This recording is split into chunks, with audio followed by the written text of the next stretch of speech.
Okay, let's start the terminology and definition part 2. I have already discussed about it in the last video, and let's move further. What I have already discussed about the 1, 2, 3, 4, 5, 6 points and what do they mean by it, what do you mean by reverse geometry and all these things. Let's move further.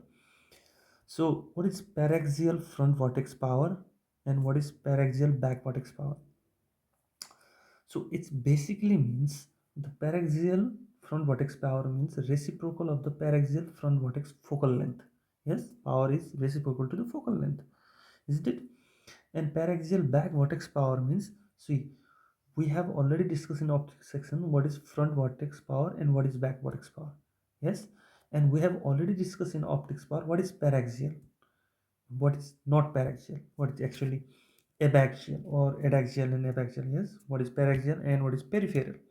So paraxial means closer to the optical axis. Yes, so basically front vertex power, what is front vertex power and what is back vertex power, that is all. So basically vertex power is defined as reciprocal of focal length. So the reciprocal of paraxial back vertex focal length is back vertex power. So it's simple, I think. Then another term, level front vertex power and level back vertex power. What is leveled? So reciprocal of the front vertex focal length over optical zone area in air expresses in diopter. So basically any power is expressed in diopter. First point. Second, the reciprocal of front vertex focal length is always there. What is the reciprocal of front vertex focal length? So it's front vertex power, but we must know that it must be over the optical zone and it must be taken in the air. That's the level. Okay, level back vertex power. Back vertex power is always reciprocal of back focal length, isn't it? Back vertex focal length, but at the same time it must be over optical zone.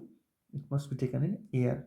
Obviously any vertex power is expressed in diopter. Yes.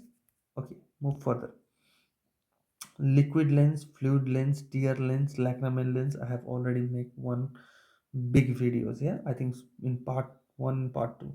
So that's liquid lens, the refractive element formed by the liquid between back of the optic zone of contact lens and front of the cornea. Yes, so it's basically back of this contact lens in blue, front of this cornea in black.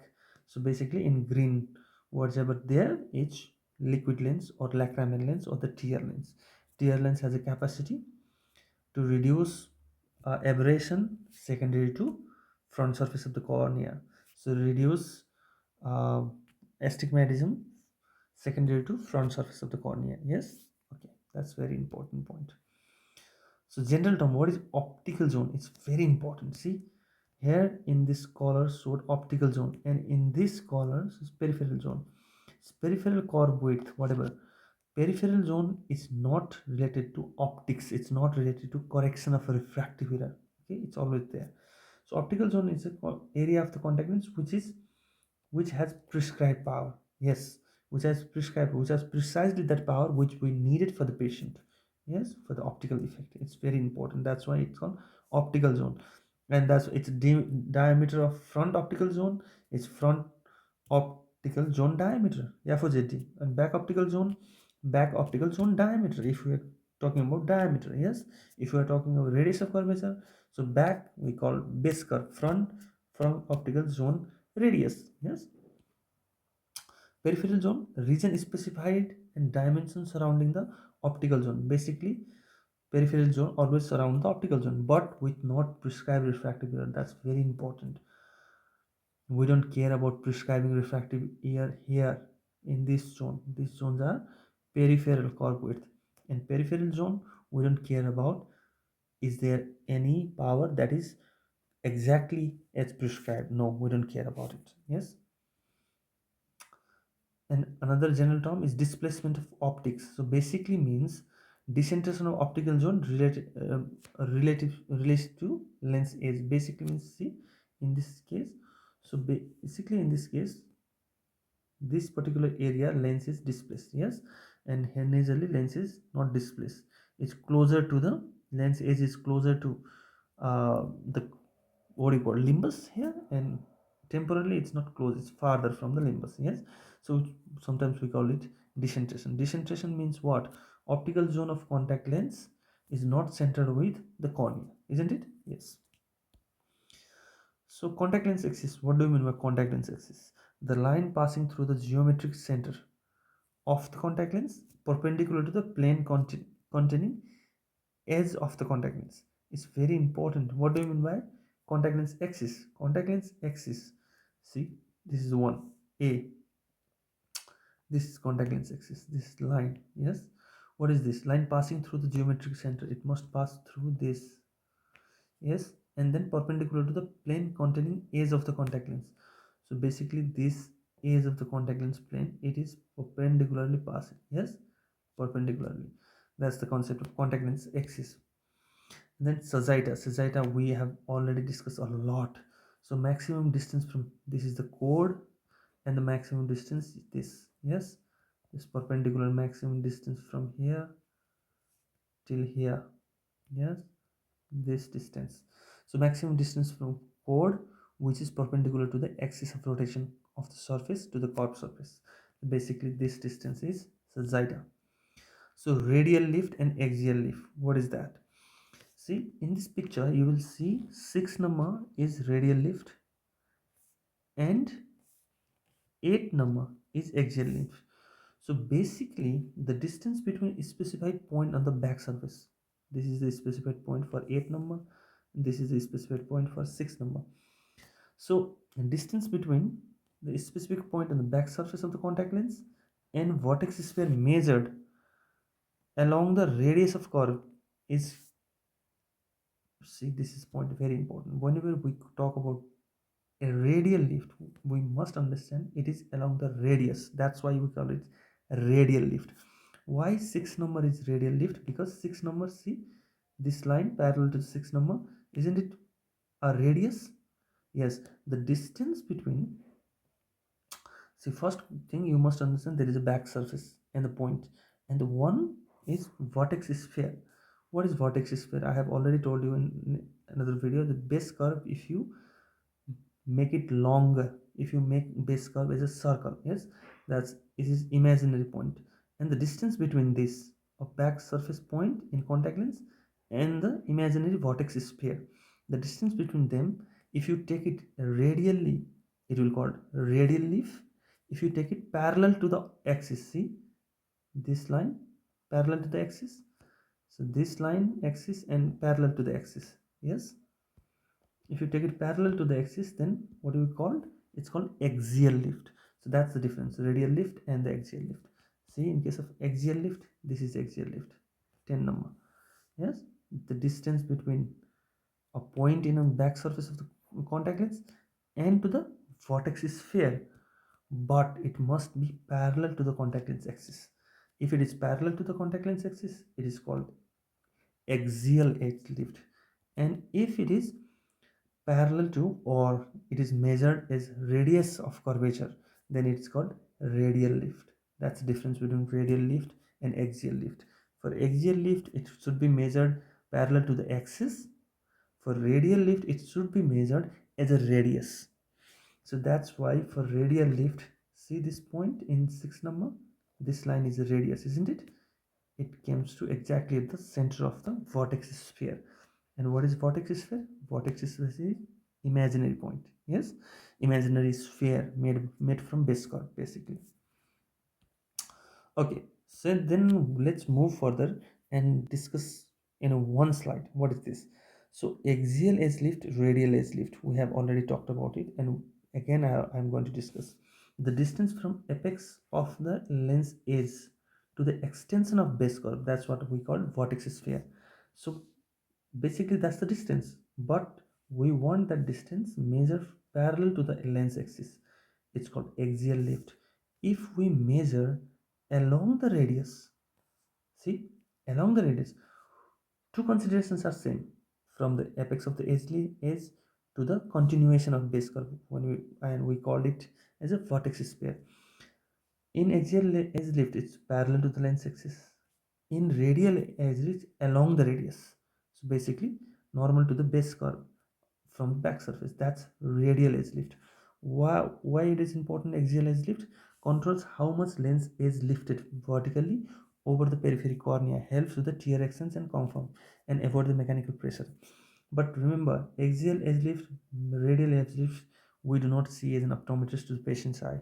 Okay, it's the clinic, it is controlled by the manufacturer. It's a contact lens thing, not the interaction. Yes, eventually it's interaction, but not directly as a clinical. Yes, and radial edge lift provide alternative way to express edge lift and depends on geometry and useful if lab to design software or radial surface normal orientation. So that's in lab. But what is edge clearance? It's another term which is very important term. Edge clearance is gap between the lens peripheral edge, lens highest peripheral edge, highest point in the periphery curve, and the periphery cornea. Yes, that's very important. And the periphery cornea can be measured radially or axially. What is edge clearance that we feel as an optometrist? We will see edge clearance, yes, with the help of fluorescein, and ensure that lens does not press against the cornea. It's very important. That's what the main important role of edge clearance. We want edge clearance to be adequate, not too much high edge clearance, which will definitely be loose fitting, not too much tight or small edge clearance, which is basically sign of the tight fitting. Yes, and allow the tear exchange, facilitate comfort and prevent staining damage, or prevent 3 and 9 o'clock staining damage. So edge clearance we want adequate. Yes, that's the difference between edge lift and edge clearance. And in edge lift we must understand what is axial edge lift and what is radial edge lift. Okay, so let's move further. So Tom, multi-curve contact lens, we already know we multi-curve contact lens is very important. So basically front surface we have two curves, basically one or two, yes, not one, two curves, but back surface the three or four curves. Yes, multi-curve contact lens leads contact lens with back surface that is composed of more than three intersects spherical zones, almost three. Yeah, in this picture one is a base curve, second curve here, third curve here, and fourth curve here. Junction of the one curve to another, there is definitely a junction, and junction must be blend. Yes, aspheric contact lens means the contact lens with front and back optic zone is spherical form, so there is no two or three spherical surfaces joined together and there is no junction. Yes, what is toric? Toric is always that the contact lens with front or back surface is toroidal form. Basically means contact lens with front or back surface has cylindrical power. Yes, sphere plus cylinder. So bitoric contact lens having both front surface and back surface toroidal form. Basically means both front surface and back surface has two powers in their surface, whether vertical and horizontal or whatever. And toric periphery contact lens, it's contact lens with, this is quite fascinating, contact lens with one or more back periphery zone, a toroidal form, and surround the spherical back optic zone. What do you mean by that? Optical zone is spherical, but periphery is toroidal. Okay, especially peripheral toroidal back surface, and this is done basically for the fitting purpose. The back periphery toroidal periphery will help in the fitting process. So that's it. What is that? Spherical or back optic zone, but back periphery is toroidal. Okay, that's called toric periphery contact lenses. So general term, what is junction? So junction means between one curve and another curve there is a junction. Yes, that's it. So blend means that junction, we don't want that junction to be sharp. Yes, in this picture can you see junction? We don't want to be that junction to be sharp so that the tear flows smoothly. Yes, we don't want sharp edges there in contact lens. So blend means polish smooth junction or transition zone between two different adjacent surface curvature. Yes, especially in case of if the surface is spherically construct, there is a radius of curvature. If it's aspheric, then we're not talking about junctions. So there is another term is prism blast. It's basically a technique, yes, to stabilize contact lens rotation. So vertical prism is used to create the wedge design, which will help to establish and the rotation, basically rotation establishing technique, yes, orientation of contact lens to the eye.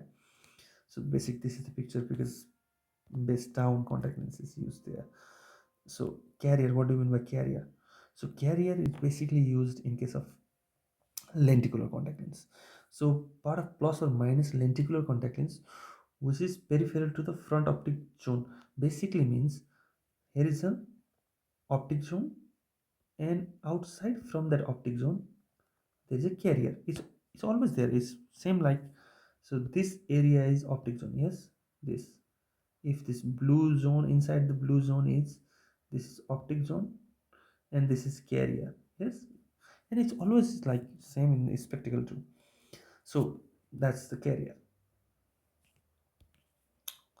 So term related to radius, back optic zone radius. What do you mean back optic zone radius? It means a posterior surface. It means a posterior surface single vision contact lens contribute. It basically means base curve, isn't it? Yes, simple. Back optic zone radius means this back optic zone means optical portion radius from back side. If optical portion radius from front side, it will be front optic zone radius, isn't it? Yes. Back optic zone radius is base curve. So basically back optic zone radius is base curve. It's simple. Back optic zone radius, what do you mean? The radius of curvature of back optic zone and multifocal contact lens. If there is in multifocal contact lens, there are another layers too. So that's why back periphery zone radius is periphery zone radius. There is one radius or two radius, the periphery curve in multi curve periphery. Yeah, yes, here you go. This is base curve R0. This is first periphery curve R1. The second periphery curve R2, and always R1 R0 is smaller than R1. R2 is larger than R1. It's always there, like, isn't it? It's a normal thing. Yes, I have already discussed about it. So back periphery radius is same radius of curvature for periphery zone, and it depends on how much periphery zone is there. First periphery curve, second periphery curve, third periphery curve, and so on. Front optic zone radius, same thing. Optical zone, front surface, that's it. Front optic zone radius, if there is multi-curve, then we're talking about center from the front, definitely. So that's in the picture. And again, so basically, if we are talking about periphery and in perspective of front surface, then our A1, our A2, and so on and so forth. Total diameter, maximum extension of the contact lens, isn't it? Total diameter from here to here. It's a total diameter. So back optic zone diameter, so basically means optical zone diameter. Yes, it's very simple. It's optical zone diameter. If it is optical, then periphery zone diameter. It's very simple. Back periphery optical zone diameter in, if it's multiple focal contact lens, then it's about periphery. So front optic zone diameter, it's about front surface. Yes, very simple. And front periphery optic zone diameter, when we are talking about periphery of the front, simple. Diameter and periphery of the front. Yes. Central thickness, we are talking about thickness as a central thickness. Yes. Axial thickness or radial thickness of contact cells along the axis of the geometric center. So basically means central thickness. Optical central thickness, what do you mean by optical center? It's an optical center. When we measure from the optical center, it's called optical center. And what do you mean by harmonic thickness? We have already talked about harmonic. What do you mean by harmonic? Thickness in the rotationally symmetrical contact lens, calculated as a harmonic series. It's very, so in total, if let's take an example, if we have one minus contact lens, suppose example -20, so its periphery will be more thicker, center will be thinner, then it's very difficult, we can say, thickness of that contact lens, particularly at center, because it will be biased for the periphery, because periphery is thicker. So that's why for harmonic mean will give you overall contact lens thickness. Yes, that's the concept. And we're taking thickness concentrically, that's the concept. we're taking thickness here, one concentric, second concentric, third concentric, fourth concentric, and then we will measure overall thickness of the contact lens. And from doing that, we are not biased to particular power of that contact lens. So axial thickness, the contact lens along the parallel to the lens axis is called axial thickness. So axial edge thickness is basically thickness of the edge measuring along the lens axis. That's what axial edge thickness. Yes, simple. See this 6 number is axial edge thickness. Yes, yes. And what do you mean with 3 number? Back vertex. So the distance C7 number is radial edge thickness. If edge thickness is measured radially, like along the radius, it will call radial edge thickness. If edge thickness is measured parallel to the axis, this is parallel to the axis, then it will call axial edge thickness. Always remember in contact lens, if there is axial and if there is radial, means along the radius is radial, parallel to the axis is axial. It's very important. So let's move further and let's summarize it. Okay, the term central axial thickness, what do you mean by that? Central along the optical axis, very important. Radial thickness measured in different radii from the center, basically means radial. Average thickness is simple arithmetic means. Average harmonic means we have discussed about it. Yes, arithmetic and harmonic means. Optical thickness means physical thickness into refractive index is called optical thickness. We have already discussed about it. Yes, in optics. So term related to bifocal and contact lens, let's discuss a little bit. So progressive, I have already discussed about this. Near vision, intermediate vision, and distance vision progressively uh, given in one contact lens is called progressive contact lens, optical zone. Concentric means what? The center is same. That's what concentric, isn't it? The contact lens having two optical zone, different power, each having coincident geometrical center, means distance and near power has same center. Yes, that's called concentric. So center distance, center near, what do you mean by center distance contact lens? Means the distance power is in center of the contact lens, and in periphery near power is there. Yes, basically means distance power is in center, intermediate power here in intermediate, and near power in periphery. That's called center. And center near contact lens means near vision is center, intermediate, and then distance vision is periphery. Distance vision portion is in periphery. Yes, and term is bifocal multifocal fused segment. So it's same like what do you call uh, in case of glass. Yes, so multifocal contact lens made of a material with different refractive index and fused segment. Sometimes we do, for example, here is the near portion is fused by another, and distance portion is like something like a translating contact lens. Yes, in RGB. So term related is scleral lens and scleral cell. So impression contact lens, what do you mean by impression? Giving the impression of the eye. It's very popular nowadays. Yes, so basically molding from the cast and taking impression of the eye. And preform means basically already made. Yes, it's already made. Scleral contact lens, not impression made lens. And back surface, which is specified form, which is already made. We have trial lens. Yes, preformed. Back scleral size, the maximum internal dimension of the back scleral surface before the sharp edge being rounded. And displacement of optics, the half of the difference between the maximum and minimum scleral chord is displacement of optics. Primary optical diameter, it's basically diameter of the optical zone. And primary optical plane, plane perpendicular to the lens axis and containing primary optical diameter is this. Simple. Primary sagitta, which is very most important, the distance along the lens axis, the back vertex, and the optical zone of the primary. It's simple that what is sagitta is means that. So scleral chord. Scleral chord, what do you mean by scleral chord? Distance in a specific meridian of the optic scleral zone in the junction between back surface with the edges. Yes.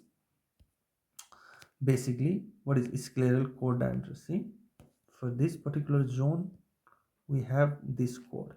Yes, for this particular zone we have this sagitta, isn't it? So basically this is a sagitta, this distance. Yes, so that's the concept basically. Scleral thickness, thickness of the scleral zone measure normal to the front surface. Scleral zone, the zone of scleral lens or cell designed to lie in front of the sclera.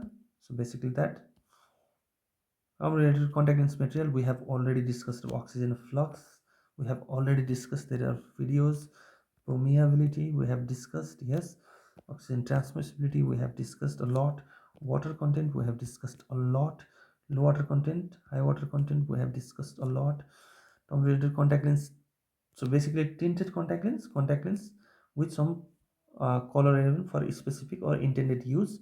So nowadays there are a lot of things: opaque tint contact lens, eye masking tint. So we use to basically mask if there is white cornea. Yes, so contact lens is sufficient color in order to mask all or most of the natural iris. It's called opaque tint. So it's tinted color, and this opaque tint, see, black cornea. So enhanced tints is color which added to contact lens in order to alter the appearance of the iris. It's very much useful for fashion industry. Handling tints is very much useful. Yes, color is added to contact lens which intended to provide the visibility of contact lens during handling, but which is not intended to have apparent color effect. So it is not intended. Handling tint is not intended to make some apparent effect on the iris color. So we don't want patient can feel different in their iris color, but it's very useful when they handle the contact lens. For example, if you order two scleral lens for right eye and left eye, most of the manufacturer give one gray tint, another light blue tint without tint, or another with light blue tint, because they can differentiate. Yes, light blue tint means it's like, for example, it's red. Yes. So Tom's related to contact lens uses and wearing reality, I will definitely talk about it later in the video, so I am not going to talk about it. So disposable contact lens is basically for the disposable daily wear, you wearing on daytime only, or waking time only, extended wearing in the night time too. Yeah, sometimes, yeah, flexible wears you can wear sometimes on night times, yeah, and flexible routine. So cosmetic contact lens, prosthetic contact lens, and decorative contact lens is used for basically to change eye appearance. So cosmetic contact shell, they are not designed for the changing. They do not have power, but they use to mask and change the appearance of the eye. So that's it. So I have taken a lot of part from this book, which is very fantastic book, Contact Lens from Anthony J. Phillips. But other books I have also used. These are good books. So I think that's it. Today's long video is finished. Okay, Bistanchus.